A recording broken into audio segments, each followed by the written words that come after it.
English page 07 presenting a best English spoken series. Guys, if you want to learn advanced English grammar, English spoken, Hindi to English translation and story writing in English language, then must subscribe this fantastic YouTube channel. So guys, let's begin.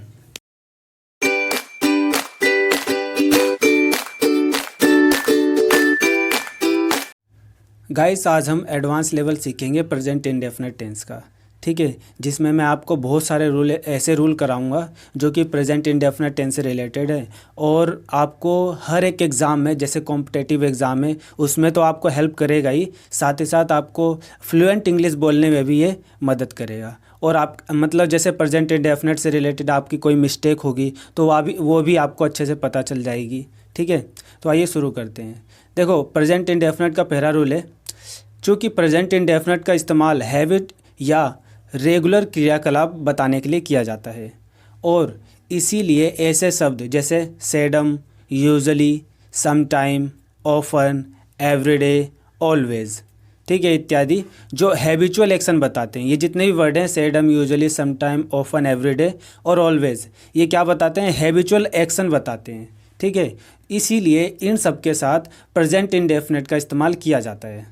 ठीक है दोस्तों, आपको पता ही होगा present indefinite habit या regular क्रियाकलाप बताने के लिए किया जाता है। ठीक है, और हैबिट क्या होता है? हम हैबिट में क्या करते हैं, जब हमें कोई हैबिट हो जाती है, ठीक है, तो हम उसे रोज़ करते हैं। ठीक है, एग्जाम्पल के लिए मान लो आपको काम पे जाना है, तो आपका ये रेगुलर क्रियाकलाप है जिससे आपकी आजीविका चलती है। ठीक है, तो आप रोज़ काम पे जाओगे ना, तभी तो आपको पैसे मिलेंगे। ठीक है, तो इसीलिए ऐसे काम जो आप रेगुलर करते हो वो उसमें ऐसे वर्ड अगर आए तो उसका जो सीधा संबंध है, मतलब वो सीधे सीधे प्रेजेंट इंडेफिनिट टेंस में उसका जो हिंदी होगा वो इंग्लिश में ट्रांसलेट होगा। ठीक है, for example, he is always fighting, वो हमेशा लड़ाई करता है। ठीक है, वो हमेशा लड़ाई करता है। तो इधर देखो, ही इज़ ऑलवेज फाइटिंग, इधर क्या है? प्रेजेंट कंटिन्यूअस टेंस का प्रयोग हुआ है, जबकि वो हमेशा लड़ाई करता है, ये क्या है? रेगुलर का काम है उसका, हर रोज़ लड़ाई करता है। इसीलिए क्या है कि ये जो टेंस है ये गलत है। ठीक है, गलत इसलिए क्योंकि इसमें प्रेजेंट कंटिन्यूअस का प्रयोग किया गया है, जबकि जब भी कोई रेगुलर क्रियाकलाप हो या कोई हैबिट हो, है ना, तो उसके लिए कौन सा टेंस यूज होता है? प्रेजेंट इंडेफिनिट का। अब इसका दूसरा देखो, ही ऑलवेज फाइट्स, ये प्रेजेंट इंडेफिनिट टेंस है। ठीक है, इसलिए देखो इसमें ऑलवेज भी आया है। ठीक है, तो क्या है, ये सही होगा, इसे सही माना जाएगा। क्यों सही माना जाएगा? क्योंकि ये प्रेजेंट इंडेफिनिट टेंस में है और ये रेगुलर क्रियाकलाप भी बताता है, और जो ऑलवेज है ये हैबिचुअल एक्शन और रेगुलर क्रियाकलाप बताने वाला क्या है? वर्ड है। ठीक है, ये ऐसे शब्द है जो रेगुलर क्रियाकलाप बताते हैं या हैबिचुअल एक्शन बताते हैं। ठीक है दोस्तों, इसके दो और एग्जाम्पल हैं। Often I am reading books, अक्सर मैं किताबें पढ़ता हूँ। दोस्तों, इधर जो ऑफन है, ऑफन क्या है? ये हैबिचुअल एक्शन बताने वाला वर्ड है। ठीक है, और आई एम रीडिंग बुक्स ये प्रेजेंट कंटिन्यूअस टेंस है। ठीक है, रूल में क्या लिखा था कि कभी भी अगर हैबिचुअल एक्शन बताने वाले कोई भी वर्ड आए किसी भी टेंस में, तो उसमें कौन सा टेंस लगेगा? प्रेजेंट इंडेफिनिट टेंस लगेगा। कौन सा टेंस? Present indefinite tense. इधर क्या है? Often I am reading books, इधर है कंटिन्यूअस टेंस, इसलिए ये गलत होगा। ठीक है, अक्सर मैं किताबें पढ़ता हूँ, इसका सही आंसर रहेगा ऑफन आई रीड बुक्स। ठीक है दोस्तों, क्योंकि ये क्या है? प्रेजेंट इंडेफिनिट टेंस है। ठीक है, दूसरा एग्जांपल है, seldom he has been working for me, अक्सर या सॉरी सेडम मतलब होता है कभी कभी वो मेरे लिए काम करता है। दोस्तों, इधर है he has been working for me, ये प्रेजेंट परफेक्ट कंटिन्यूअस है। इसका मतलब क्या है? ये सेंटेंस भी गलत है। क्यों गलत है? क्योंकि इधर जो सेडम है ये हैबिचुअल एक्शन बताने वाला वर्ड है, और जब भी हैबिचुअल एक्शन बताने वाला वर्ड किसी भी वाक्य में आता है तो उसमें कौन सा टेंस लगता है?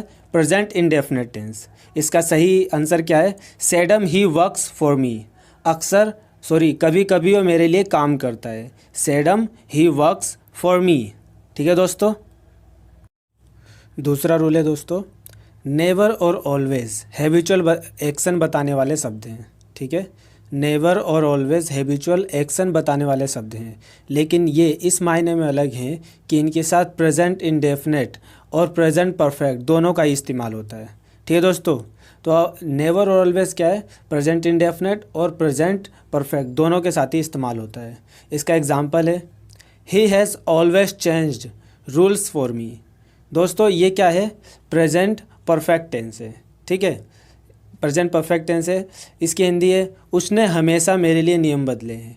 ही हैज़ ऑलवेज, ऑलवेज क्या है, हैबिचुअल एक्शन बताने वाला वर्ड, ठीक है दोस्तों। He has always changed rules for me, ठीक है। दूसरा है I have never been America, मैं कभी अमेरिका नहीं गया हूँ। I have never been America. Next है दोस्तों, I have never visited such a place, मैं कभी ऐसी जगह नहीं आया हूँ। I have never visited such a place. Okay दोस्तों, प्रेजेंट इंडेफिनिट का टेंस में यूज़ तो मैंने आपको पहले ही बता दिया कि ऑलवेज और भी जो हैबिचुअल वर्ड है उसका प्रयोग कैसे करेंगे, इसीलिए इधर सिर्फ प्रेजेंट परफेक्ट का ही एग्जाम्पल दिया है, ठीक है दोस्तों। तीसरा रूल है दोस्तों, इफ़, व्हेन और व्हेनेवर के साथ प्रेजेंट इंडेफिनिट का इस्तेमाल होता है, ठीक है। इफ़, व्हेन और व्हेनेवर इनके साथ क्या होता है, प्रेजेंट इंडेफिनिट का ही इस्तेमाल होता है, ठीक है दोस्तों। तीसरा रूल ये है, इसका एग्जांपल है व्हेन ही गोज़ होम, जब वह घर जाता है। ही गोज़ होम, दोस्तों ये क्या है, प्रेजेंट इंडेफिनिट टेंस है, ठीक है। When he goes home he watches films, जब वह घर जाता है तो फिल्म देखता है। जब वह घर जाता है तो फिल्म देखता है, ठीक है। नेक्स्ट है whenever I read books I get lost in that। whenever I read books क्या है दोस्तों, ये प्रेजेंट इंडेफिनिट टेंस है। whenever I read books I get lost in that, मैं उसमें खो जाता हूँ। जब भी मैं किताब पढ़ता हूँ तो उसमें खो जाता हूँ, ठीक है दोस्तों। नेक्स्ट है if you want to pass exam. If क्या है, जो रूल में लिखा हुआ वो वर्ड है इफ़ मतलब होता है अगर। If you want to pass exam, अगर तुम एग्ज़ाम पास करना चाहते हो। यू नीड टू स्टडी, तुम्हें पढ़ना चाहिए या आपको पढ़ना चाहिए। If you want to pass exam you need to study, अगर तुम परीक्षा पास करना चाहते हो तो आपको पढ़ना चाहिए, ठीक है दोस्तों। यह था तीसरा रूल। दोस्तों तीसरा रूल क्या होता है, इफ़, व्हेन और व्हेनेवर, इसमें क्या होता है, तीनों का ही प्रेजेंट इंडेफिनिट में इस्तेमाल किया जाता है, ओके।